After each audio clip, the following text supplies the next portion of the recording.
Why is my furnace overheating after replacing the filter?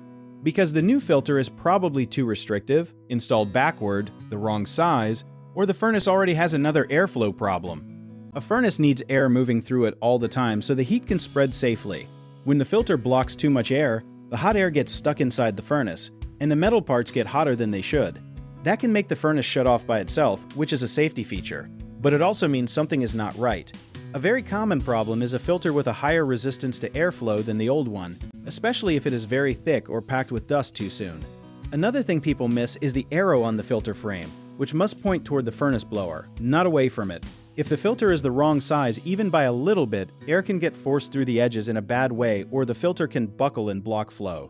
Sometimes the filter is not the real cause at all, and the blower wheel, return vents, or ductwork are already dirty or partly blocked. One helpful test is to pull the filter out for a short time and see if the furnace stops overheating, because that tells you airflow is the main issue. A big mistake is using a filter that is too strong for an older furnace, because better filtering can also mean less air can pass through. A simple fix is to use the exact size and a more breathable filter if your system keeps tripping off.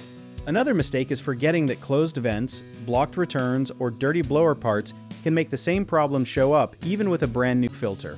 A good tip is to make sure every return grill is open and clear, then check whether the blower compartment has a dust buildup.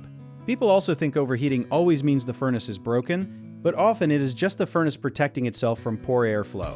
If the furnace keeps overheating after you check the filter and vents, turn it off and have a technician inspect the blower motor, heat exchanger, and limit switch. If you need help with a project, search for trusted, affordable local contractors at www.bighomeprojects.com. Another option is to download our app, Jobit Tier, where homeowners and property owners can list jobs and have home service experts and contractors reach out and message you back with their estimates.